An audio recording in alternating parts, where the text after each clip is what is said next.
Hi, welcome to Conversion Conversations. This is Cameron, and today I have a very special guest.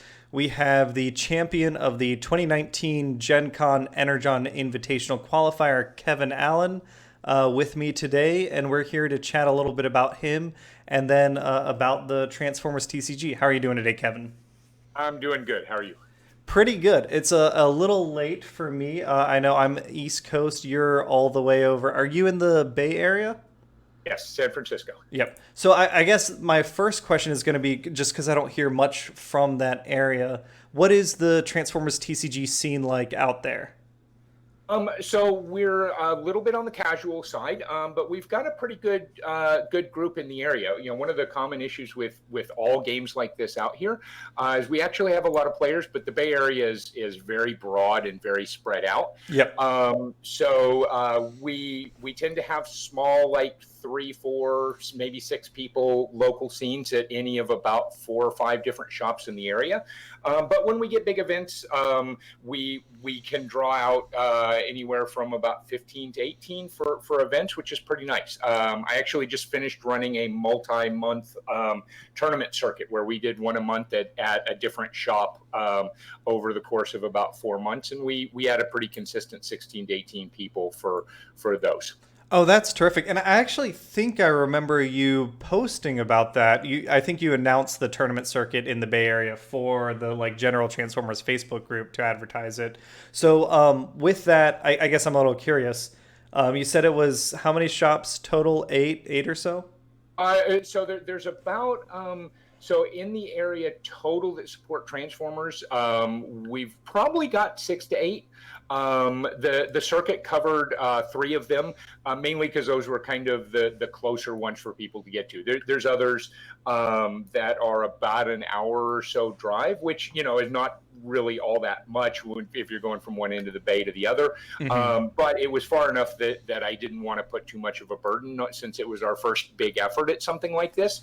And, I didn't want to penalize people who couldn't make the hour drive. So we did it with three that were more local and the strongest supporters of the game here in the Bay Area. But we've got probably four or five others that support the game very well and have regular play events going. That's actually a fantastic idea that I might need to steal. Right now, we've only got two stores in Cincinnati, but I like the idea of something to get people moving to check out locations that aren't just the store very close to them, and help Yeah. encourage the larger scene. That's terrific. Yeah, Uh, and that's exactly what the goal of it was to kind of cross pollinate those small store specific groups and having finished it up here last month, I will say everybody thought it was a big success. do you think the same format might follow for local qualifiers? Kind of not necessarily a circuit, but trying to leverage that movement between stores to get maximum attendance locally. I'm assuming all the stores that participated will eventually end up doing local qualifiers. Is that a safe Yeah. assumption? Yes, that is correct, and we actually already have them scheduled. And we aren't necessarily doing anything to intentionally draw that out, but we are coordinating between the different shops to make sure that we keep them all on different weekends, and that way, we have, at least have that potential, and we're not killing our numbers by splitting up the community that we've got. That's awesome. So it sounds like you've been excuse me. It sounds like you've been pretty active in the community for a while now. When did you actually get into the Transformers TCG? Literally before it was possible to be into it. I saw some stuff starting to come out. I am a child of the '80s, and especially the early Gen 1 characters and styled art on a lot of it with the previews really hooked me in. I consider myself jokingly kind of a recovering CCG addict. I tend to swear off collectible games, and then a shiny one comes along, and I'll do that. Yeah. This one got me, and I was watching stuff, and I am an annual attendee at Gencon. So last year when they were doing the previews, I was there. I got some of the starters. I went through the Learn to Play demo. Was actually my first opportunity meeting Drew, and I actually went through that line about 8 or 9 times to get as many of the common characters as I could, so I would have a good spread to come back and demo for people. I think by the time I went through the last one, Drew was just like, "Who do you still need?" And yeah, just fill the holes. Yes, get off my table, man. I basically started at the beginning. I picked up some of the starters at Gencon, played some there and back, and was just very impressed with the depth of the game. For something that had crazy simple rules, I found a depth in the game very quickly. And so when I came back, I started setting up demos and learn to plays and just doing everything I can to build the community. I have to throw thanks out to my local community. It's a great bunch of people for playing. We've got everyone from 10-year-olds to me. Everyone is wonderful and has come out. I put a lot of effort into this and community building, but it's entirely self-serving. I love the game, and if I don't have anyone to play with, then it doesn't do me any good. So I do what I can to help promote the community and build it, but it's all for my own benefit. So exactly, I think we're along the same lines there. I'm pushing the scene as hard as I can in Cincinnati, mostly because I want to be able to pick any Saturday and find someone to play a game with there. It's interesting that you mentioned kind of where your head was at with the start of the game. I think your opponent for the final match, Brad Wellman, he was at Gen Con last year also. For him, it was his first Gen Con, but he came there specifically for the Transformers TCG. You mentioned you were interested, you've played other collectible card games before. Yes. And I know you spoke a little bit about the mechanics and Transformers that drew you in. Was there something in the past that kind of turned you off games, or was it mostly just like, I don't need to spend the time and money on this, or you kind of just got burned out on a game and came back in another one? Or was there something unique in the mechanics of Transformers that really pulled you back in besides the IP that you mentioned? So generally, I tend to be very optimistic when games come out, but I'm also someone who is very sensitive to balance issues in games, and I don't want to run a laundry list and poo-poo other games Fair enough.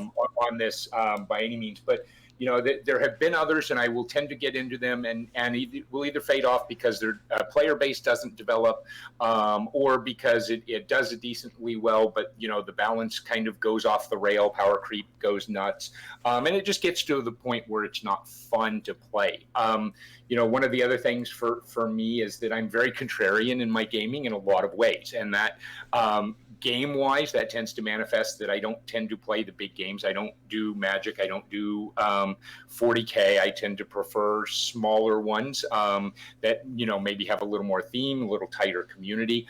And also, when it comes to games like this, I'm very much a theme player. I want to play something that interests me, that I like, and unfortunately, in a lot of games, that doesn't always work out well, and even in Transformers, it frequently doesn't work out well. But the more kind of constrained a meta gets, and the more it's okay, you have to play X and Y if you want to compete. It's like, well, I don't want to play X and Y. I don't have any interest in those characters. I want to do something over here. And and like I said, I tend to play what I like, and very often that doesn't work out well. And this time out, it did for me. So. And actually, that's a really good point that I think some other people have been talking about too.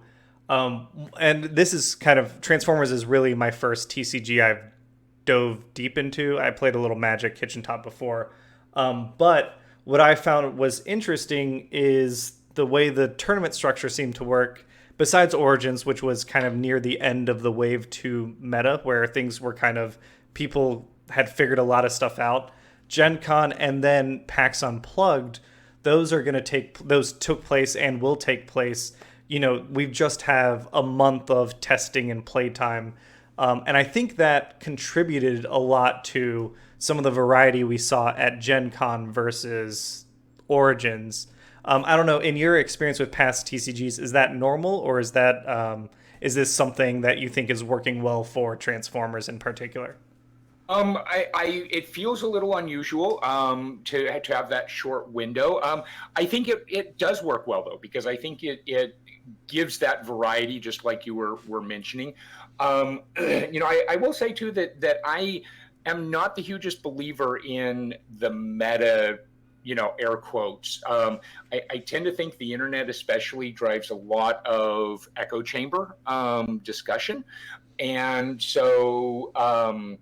I think that one of the things that can do is really draw down the number of decks you will see. And I think at this point in Transformers, especially, we see a lot of potential variety, and I think there's a lot of unplumbed depths of options and quality out there that maybe doesn't get the chance that you might. And I think that a lot of times it can lead to weird things. Like, obviously the big story off of Gencon was how well Cliffjumper did. And, the secondary was almost, oh, well, there's, Optimus Prime is Battlefield Legend is perfectly fine because he didn't show up at Gencon. Well, no one played him at Gencon. And Right. He was like in a bunch of sideboards, but that was kind of it, I think. Yes, and I don't necessarily know why that was. I think he is still, honestly, my personal opinion is he's probably a star or even two undercosted for what he Oh, does. definitely. So I don't know why he didn't show up, but it was just kind of a weird meta choice, and I think there's a lot of follow the leader going on, but that does open up some opportunities for people to do really interesting things, and I think a couple of us hit on Cliffjumper and his potential almost completely independently. So far as I know, like Stefan and Brad and myself, there was no coordination between us to settle on Cliffjumper. It just, we all found something that worked, and I think having it that wide open is a great thing, and I would be willing to bet that whatever does well at the Invitational at PAX is going to be something equally unusual and weird. Agreed. I think that's something you kind of hit the nail on the head. I think a lot of people, because right now the tournament scene is so small. There's three big ones, and then you kind of just have your locals, and then there's, in terms of regular metagame, there's really just that kind of East Coast Philadelphia area where they're playing regularly, and the content creators are there to put out stuff. Like, I remember people were talking about, oh, we should ban Optimus Prime Battlefield Legend going into Gen Con. And I thought that was a bit of an overreaction. But then as soon as Gen Con happened, everyone stopped talking about it. And I was like, well, it was one event, and people had shiny new toys to play with, Maybe they were just tired of running the old deck and they wanted to try something new. I think people are, like you said, with the way that we can speak to each other on the internet and share information, people can box themselves in by what they perceive to be the reality when it's really just the people that are talking online. Right, and I think that idea of people wanting to play something different is definitely there, but also I think a lot of people made kind of a meta choice. Insecticons are sort of my standard for this, and I never played anyone at Gen Con who was running Insecticons who did not apologize for it and say they felt bad for doing it. Oh, really? They were still doing it, but, that's neither here nor there. But and coming out of it, especially after playing Blaine in the semifinals there, I kind of developed a different view. And I think we all know Insecticons are a more forgiving deck to play. They are a very powerful deck for the skill that it takes to drive. But I also have kind of changed my opinion a little in that they are also hands down the most meted against deck out there. You are going to face it. Everyone is going to play test against it. Everyone is going to be prepared for it. So being able to run that, even with being what it is, and to do well with it, speaks to something a little more than it just being a powerful noob level deck. So, and I think that that in that same vein, I think a lot of maybe the decisions that went into into Gen Con decks, I don't want to speak for anyone else in the community, but I suspect there was a little bit of that with Battlefield Legend too. Everyone knew it was there. Everyone knows how powerful he is. Everyone expected to see it, and so didn't want to run it because they expected that opponents would be well prepared for it. That is a very good point. I think even in my personal testing, I ran up against kind of a host of things, but it was like bugs, it was blue, Optimus Prime, 3-wide, and then the Optimus Prime Lionizer version. I was like, I want to make sure that I can beat those 3 things, and then I'll practice against the other stuff to make sure I understand kind of the matchup. Right. And that's, I think, something I missed in my testing was just I don't have a Cliffjumper, and I didn't think about playing against Cliffjumper. And now that's definitely something I'm going to take into consideration in the future. I think now that we played our match, top 32, and looking back on that match, I can see, oh no, this is I don't know necessarily if I would have won, but I think I could have given myself a better shot had I played a little better in that match. But that's one of the things I'm enjoying about me being new to TCGs. It's like, okay, you get your ass kicked, but now you get to solve that problem for the future, which I like a lot. Right. And honestly, I'm still in that same boat too. This deck is one that I've had in the pocket for, a good 9 or 10 months. And played off and on. But, because we've got a pretty casual scene here, it's not one that I pull out every time we have a tournament because, it wins, it does well. And, I thought it had really good matchups against some of those standard ones, so decided to run it. Honestly, it caught me a little off guard too, how well it did. And, now that it's out there, it's like, okay, I know I'm going to see these types of things. I got to figure out how to beat it myself now. So, if you figure it out, let me know. Will do. Well, for me, I think, my best approach would have been you swing with Cliffjumper on turn 1. My best course of action, I think, is to try and one-shot each guy after they attack to prevent your untap effects. Which instead of me swinging like drag strip like I did, I think put a weapon on Wheeljack, flip him. Hopefully I've got a weapon in the scrap pile. If not, then I could put a weapon on him and use his draw a card, scrap a card to put a weapon in and go into Cliffjumper. That would have been my strategy. I don't know if it would have been enough, but I think that's the approach I would have taken. And that's a good way to do it, which, for what it's worth, is why I tend to lead with Cliffjumper in a lot of cases, is because he's big enough to survive. And I remember very clearly, I had very good opening hands in both of our games. I had a Start Your Engines opening hand, so I knew I could lead with him. He would probably survive. Getting to 14 on your first turn, even it's as tough. a second player, it's a tall really order. Tough. Yeah. And then I've got him untapped, and I can go in with someone else, and hopefully the width just handles it, and it did for me on the day.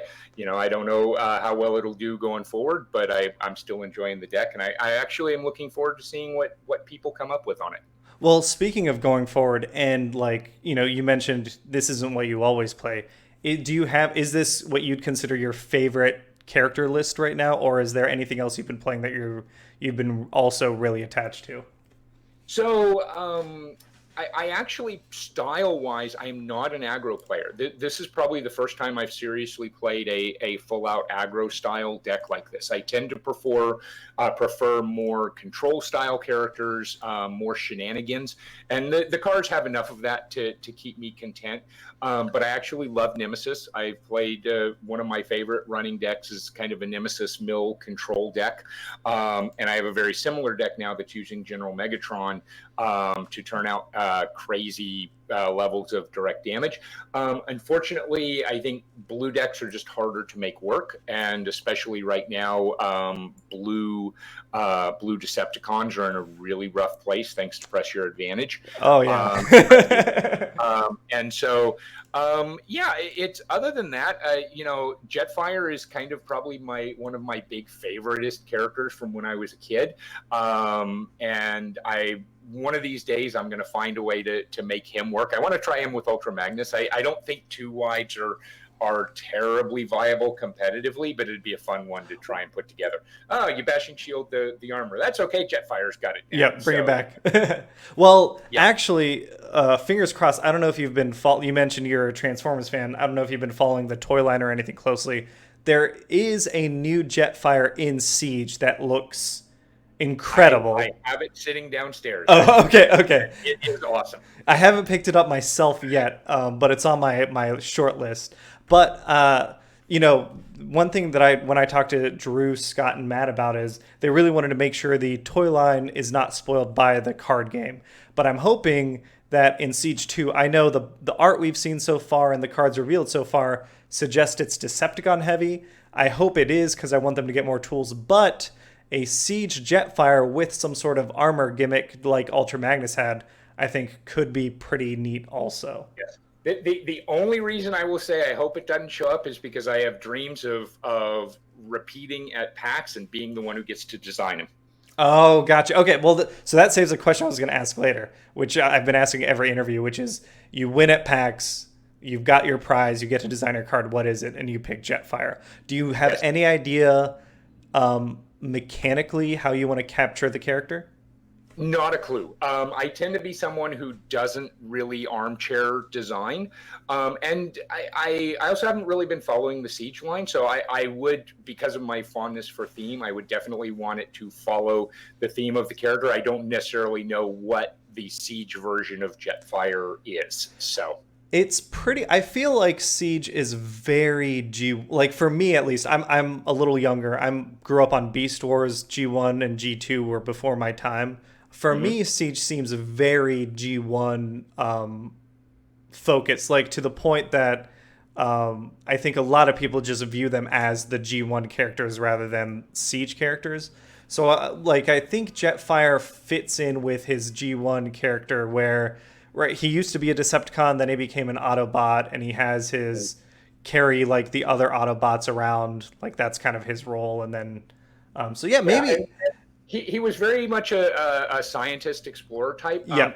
Obviously with Cliffjumper, I love the idea of accelerated card draw, and so something in that vein I think would fit his idea of being a researcher very, very well.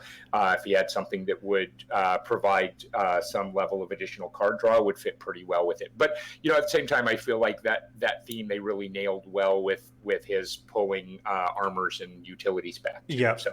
And I forget, does the current card, his armor ability and utility ability, that does not allow him to... Does it allow him to pull the superiors? It does, yes. Okay, so I wonder... It's a put on, not a play. Gotcha. I wonder if, to keep that scientist theme, one of his flip sides is essentially tech research. That would be kind of cool. Yes. That would be, yes. No, I like that a lot. And yeah, Siege Jetfire looks like an awesome toy. I mean, is he as big? Like, he seemed very big from pictures. He's about 12 to 13 inches. So. Oh, that's awesome. That's super impressive. Yeah, I gotta get one. I gotta get my hands on one of those. Although besides him, because he's your favorite character, do you collect any of the other toys? Not really actively. I'll get some here or there. Like I picked up the Optimus Prime reissue that Walmart did, like the original Gen 1 version. And I think he's actually the only one I've picked up myself. One of our local tournaments gave out the Siege Soundwave as a prize. Neat. I scored that one. But I tend to scatter my toy selection. If I look along my walls, I've got some of the Eagle Moss Star Treks and Battlestar Galactica stuff, and of course everyone and their brother has some pops laying around. And I have a whole box of older toys laying downstairs, but I don't necessarily have room to keep them all up. My wife disapproves. Every time I add something new to the racks and the shelves, she's like, "Where is it all going to go?" So I have to keep myself a little constrained. So I'm fighting that battle. Actually, I'll take that back. My girlfriend has been very accommodating and supportive. My collection is out in our living room right now on a wall, very prominently displayed, and I've been happy with that. But what I was gonna say about Jetfire and the toys is The thing that I've enjoyed about Siege, and you may not have noticed if you haven't been collecting toys that immediately preceded it, there seems to be a design. Aesthetically, they look G1 with extra Greeble details and stuff, but there seems to have been some engineering improvements to the toys. So on the budget that is similar to what their previous budgets are, the toys are a little bigger. They all have a little more articulation than they used to. A prime example, if you're ever interested in checking one out, Deluxe Ironhide, it's the same toy as the character Captain Ironhide. Just a great figure for $20. He does a lot that I was surprised when I picked him up at the $20 level. Yeah, I'll have to take a look at that. Yeah, the only other one I have, I actually have the Masterpiece series Thundercracker, who, you know, goes back again to my younger days. He was the very first one I ever got. So, you know, that was kind of my big shiny. So I don't have a ton of them, but I'm happy with the ones I got. Oh yeah, that Masterpiece Thundercracker is pretty cool too. Yep. Was that, I forget, is that the one that was like a Toys R Us exclusive back in like Yes. 2011 or 12 or something? Yeah, that's a dark good one. blue body, which, you know, it, again is what he was when I first got him way back in the day, and so, you know, that was the one I wanted to have. Yeah, for me, I mean, like I mentioned before, for me, it's the Beast Wars stuff that I have more nostalgia for. Talking with Scott and them, it seems like there's not going to be a push into Beast Wars, at least anytime soon. I got my fingers crossed that it'll happen eventually. But I would like to see it too. I was still very much into it when Beast Wars came out, and, you know, it's a little tough to go back and watch the early computer animation these days. yeah, very but true. honestly, watching G1 is just as painful. Some things, as much as I love them, are just better off left to nostalgia. So in terms of, I guess, looking at Siege, and we know that Siege was originally one line, card line that was broken up into two waves to avoid spoilers and space out waves the way the designers wanted it to. Is there anything you're hoping for to see in Siege 2? As far as theme wise, not really. Like I said, I haven't been following so much the toy line or the storylines. Mechanically, I hope to see more secret actions along. I think yeah. they present a lot of interesting depth, and honestly, at this point, I almost feel like they've presented too much interesting depth. You know, they are risky cards that require a really high skill cap to do it, and I feel like a lot of people have just decided they weren't worth it. Although to be fair, I managed some huge bolster plays that really made the entire difference for me at Gen Con. Well, let's talk about that for a second. Okay. I'm assuming You're talking bolster into force field. Yes. Yeah, I think especially now, right? Wave 2 Bashing Shield came out and force field disappeared, for me at least locally. Like everyone was running at least one Bashing Shield. No one really bothered with force field. And then bolster, right, I think single-handedly brought force field back into not just viability, but it can, you know, you line them up. You've got a deck like yours where you get the card draw you need to get your force field in hand and the bolster in hand, and it's just a great play. Yeah. So one of the things I will say on that, I actually, in my opinion, that is a misread from a lot of people. And the decision to move away from force field that hard. You know, obviously pairing it with the bolster is big, but I made extensive use of it through the weekend. And like I think if you watch my third game against Brad, you know, I opened with a force field on red alert. He threw a piece through tyranny play and didn't have the bashing shield, and it, you know, that lone drop force field, you know, probably won me that game. That's a good point. Early on, before they can get the bashing shield, there's a lot of strength there. Yes. And even if they have it, so, you know, the way I think about it is, you know, admittedly, it always will depend on what's in your hand or whatever. But even if I know you have a bashing shield, if I have a force field, I trade my upgrade play for yours. You know, I drop the force field, but now you have to drop the bashing shield. And especially in an aggro on aggro matchup, if you're playing a bashing shield, it means you're not playing a grenade launcher. You're not playing a power punch. You're not playing an erratic lightning.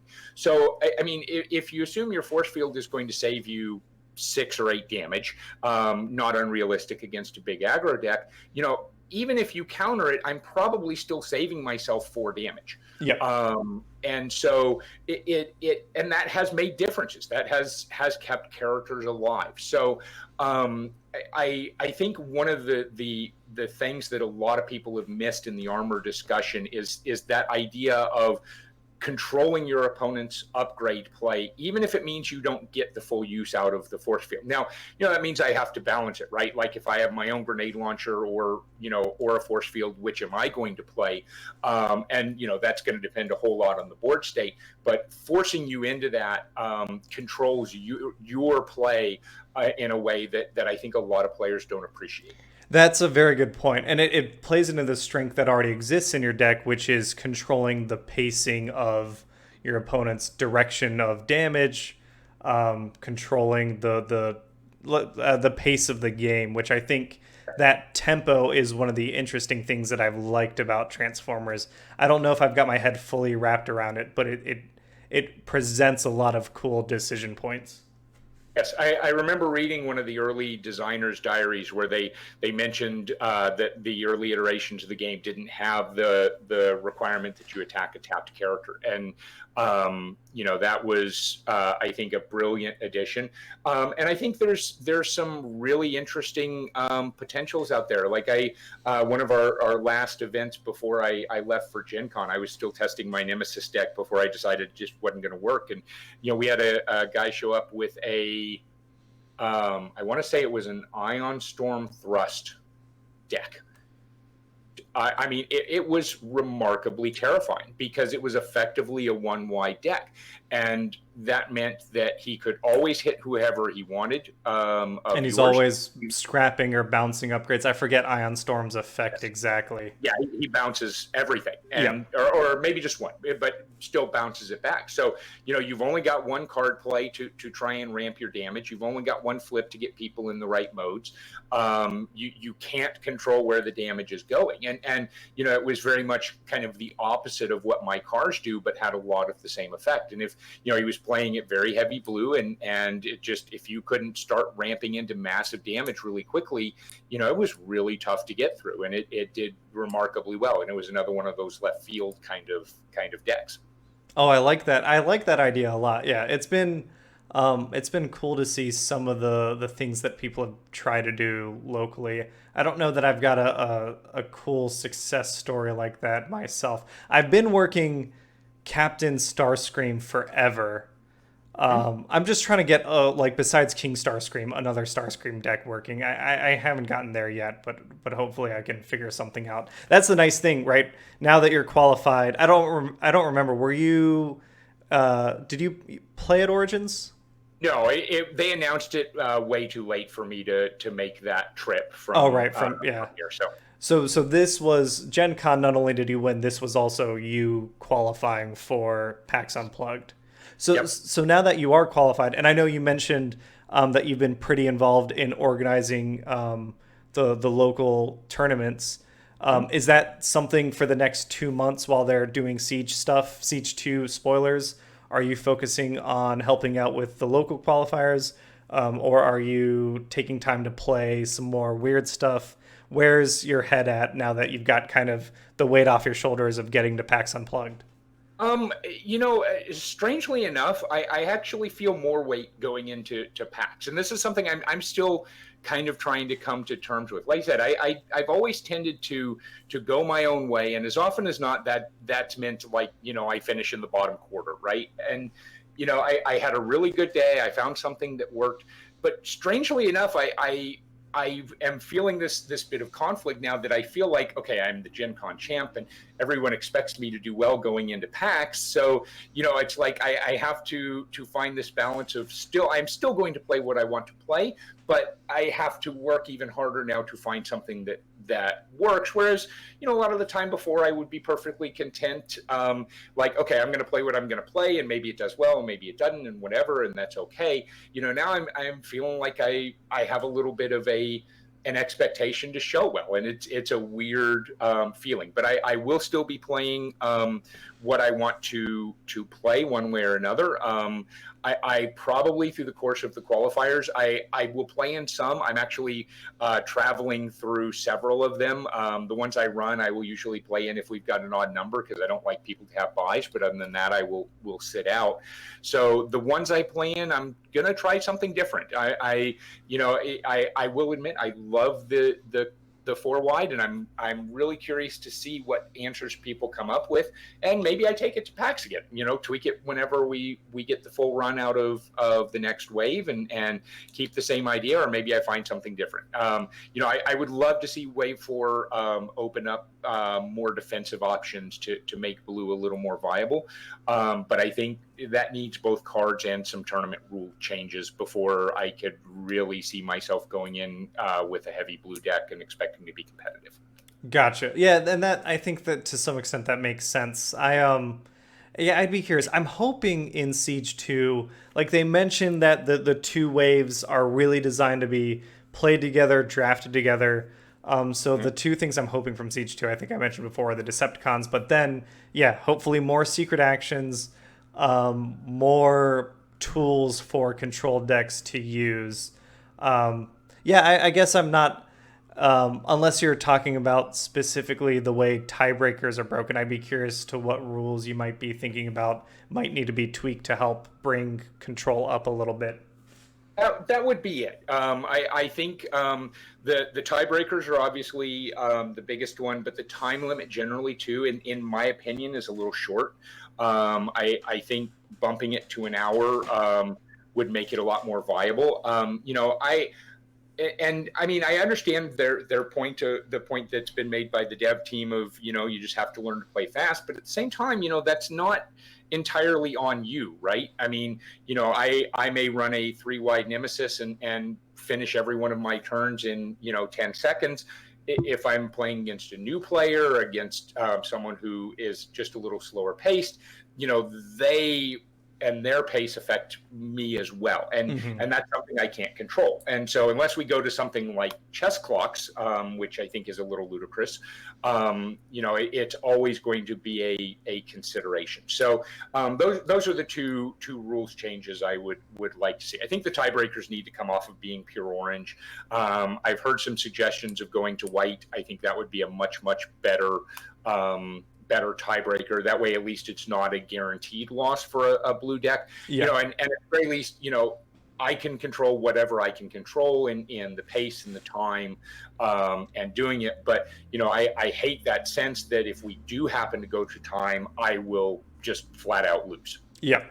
Which seems, and I know it's a design decision on their part, but it does seem interesting because you'd think if a game is going to time, that's a sign that the control player is in the lead. And I understand their arguments and their desire to have a game that's a little more aggressive and keeps things moving, and I'm even fine with that. I don't want to see games devolve into blue-on-blue matches that end with 0 damage on either side after an hour. Do you mean the Superion mirror matches that I think there were 4 Superion players through all of Gen Con, and they all seem to find each other, unfortunately. Yes, things like that. Poor guys. And so I'm okay with the general structure of the game. I'm even okay with blue being harder.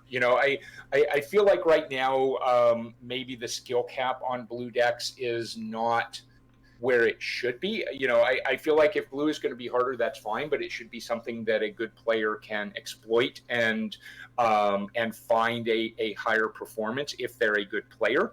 And I don't know that I feel like that's there in the game at the moment. So that's the real thing I would like to see. But like you said, the tiebreakers at this point being straight orange, and that was a big part of my consideration. I had about 3 decks I was considering for Gen Con, and 2 were blue, and then the cards were orange, and just I felt like the tiebreakers pushed me to the orange one, and honestly, it was probably my best deck too. So. I don't know if you care about spoiling. Do you mind sharing what the other 2 decks were? I'm guessing one of them is Shockwave. No, actually, it was exactly what I'd mentioned earlier. It Nemesis. was a Megatron Nemesis and a Nemesis Demolisher Aimless mill deck. Oh, fun.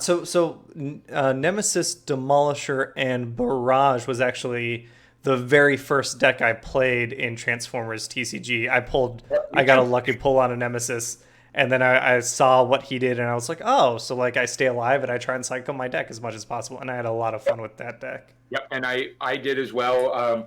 He'd evolved over the years to use Flame War instead of Barrage, and then now Aimless is a great way to flip some extra cards. I mean, we've run tournaments here where I finished combined. We did a one right after Wave 2 hit, and I ended with Nemesis swinging into combiners for like 22. Yeah. So much fun if you can do it. So yeah, and Megatron was the other one that I keep trying to make work, and he's just not quite there. So Yeah, I'm hoping Megatron gets some new tools, like we mentioned, the Decepticon stuff. But yeah, I think the biggest one is I hope we get some stackable armors and weapons that might be a little better than the ones we have now. I don't know how much better they could get before they get ridiculous, but yeah. it would be nice if Attack Drone wasn't. To me, it feels bad to play it, but it's like I need to play it to get the ping that I want on Megatron. Right. Now, I will say, I actually played a friend here locally. We played last night. He was running a Nemesis Flame War Aimless. And I actually killed Nemesis in one of the games without ever doing attack damage to him. Oh wow. With Nemesis Megatron. I guess so you were able to get the 4 or however many weapons you needed Yep. to get And that just thing. escape routed him every turn. And it took a while, but got it through. So yeah, I think with some more tools he can be there. I think generally speaking, obviously we haven't gotten much in the way of spoilers yet, but I don't think it's accidental that the ones we've seen so far are a character with spectacular healing abilities in Ratbat, Hmm. and a character with Steadfast, which is going to be a really good slow you down on the early turn of the game kind of an ability. Yep. So I'm liking the idea so far. Again, I agree it's a fine balance, but I would like to see something that would at least let me push an extra turn or two down for survival. Yep. Agreed. And it's been interesting, like especially us talking now, to hear the way you talk about the game because it reminds me of and I don't correct me if I'm misremembering. As far as I know, you don't have a blog or YouTube channel or anything, I do not. but you've been posting some really insightful stuff about the game on the Facebook page. I remember, I think one of the first things I read when I joined the Facebook group was your discussion and the math behind. Oh, I can't even remember the name. Which one? And shock absorbers. Yes. Yep. And the Cybertronian bow. Yeah, exactly. I saw those cards and like I didn't like them, but I didn't know enough about the game yet. And then I saw that post and I was like, oh, this breaks it down and makes it simple. And now I understand. Like, yeah, this I use without. software for a living, so and I work for some place that is very, very statistics and metrics driven. So I tend to want to see actual numbers on those things, and I brute force it. I will freely admit I just write a program to try these things like 100,000 times and see where it falls out. So full credit to the people on the groups who do it with like real math. I do it the hard way, but I fully appreciate everybody who puts those kind of numbers out. And it's something that I think is still lacking a little bit in this at this point in Transformers. One of the examples, and I will admit, even I haven't mathed this out, so I could be as wrong as everyone else. But when I was talking to Stefan afterwards, and we were doing the deck breakdown, neither of us realized until literally the next day that I don't run improvised shield. I couldn't tell you at what point in the deck's evolution I decided to pull it out. It was a while back. But it's something that shocks a lot of people. But I think if you look at the spread of, okay, that's going to be one more damage over the course of your entire deck run for 3 cards, right? Yep. So what is that really worth? And I think we all tend to assume that it's worth it. But and obviously at some point I decided it wasn't, and I'm leaning in that direction. Especially when you compare it like. even with Cliffjumper, I didn't like having dead cards in my hand. And this is a game where you don't see a lot of cards. You don't have a lot of ways to draw more cards. Your draw cannot keep up with your play economy. And so, having dead cards to me is a really big deal. And so that shift to okay, yes, I'm going to give up maybe 2 damage through the course of all of my flips, because they can always come up on defense, right? I mean, how many times have you flipped, a pair of improvised shields on defense? Oh, yeah. Yep.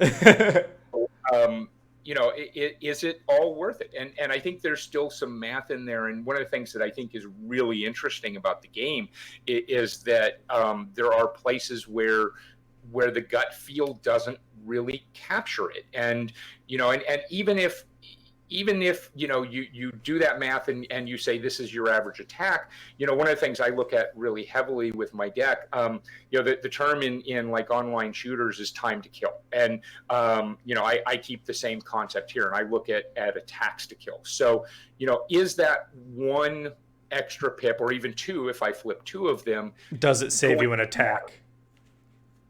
Is it going to save me an attack, or is it going to still leave him and okay, maybe he's at 2 health instead of 4, or did I overkill him by 6 damage instead of 4?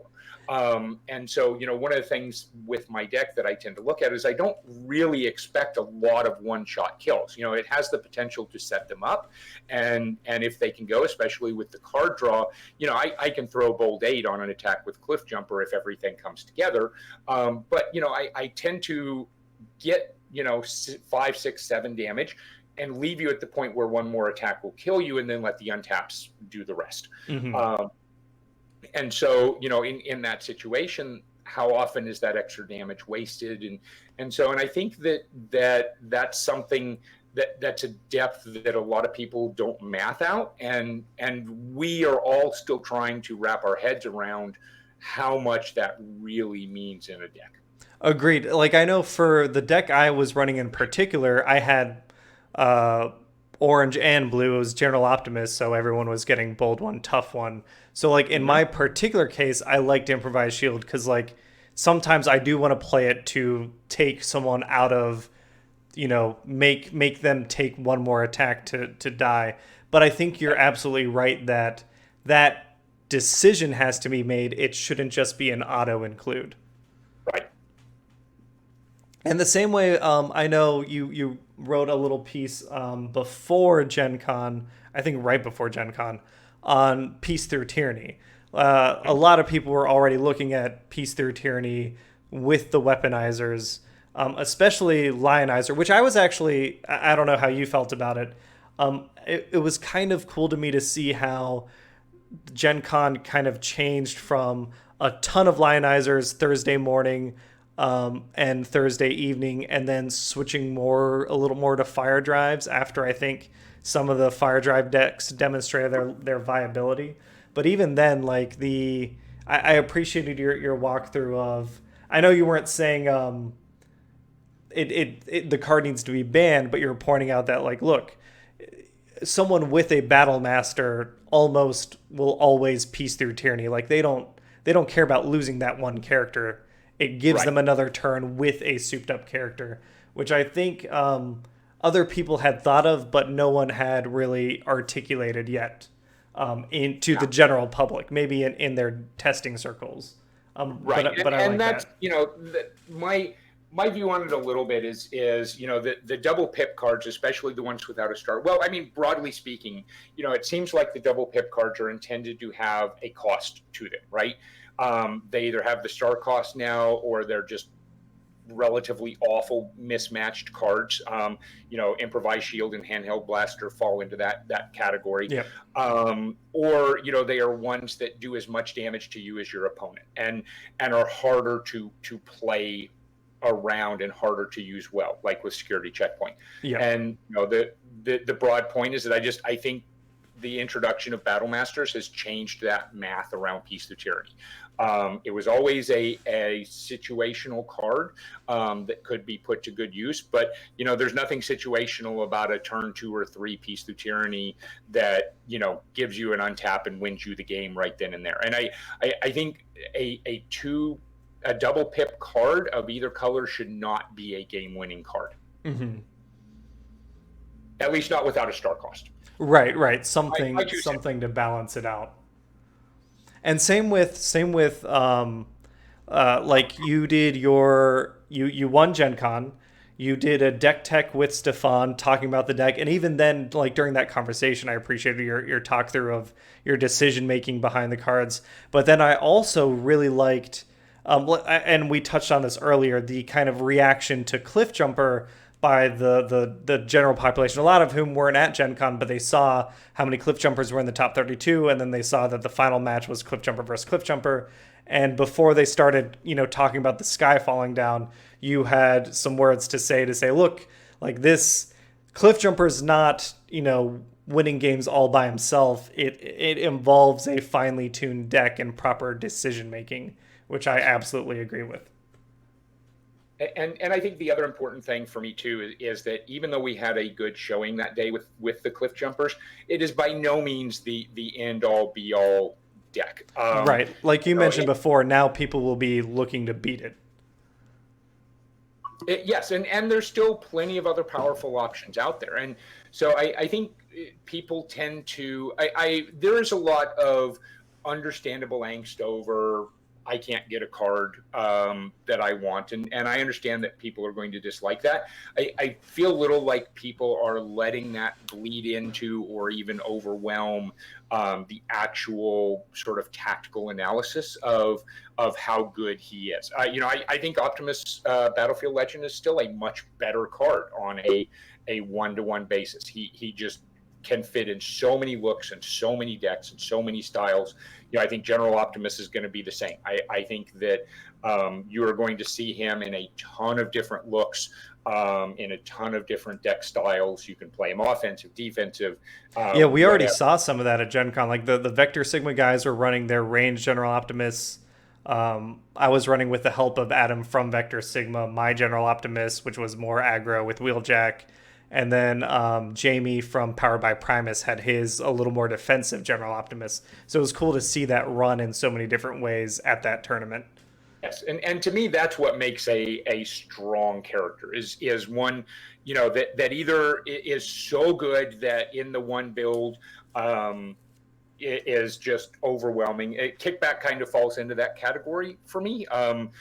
He is an insane character at 5 stars. The only reason he is not completely broken is because of how tight a fit he is into the Insecticon deck. But so unless it is just so good it wipes everything else out, to me the strong characters are the ones that enable multiple strategies and can work with multiple other characters.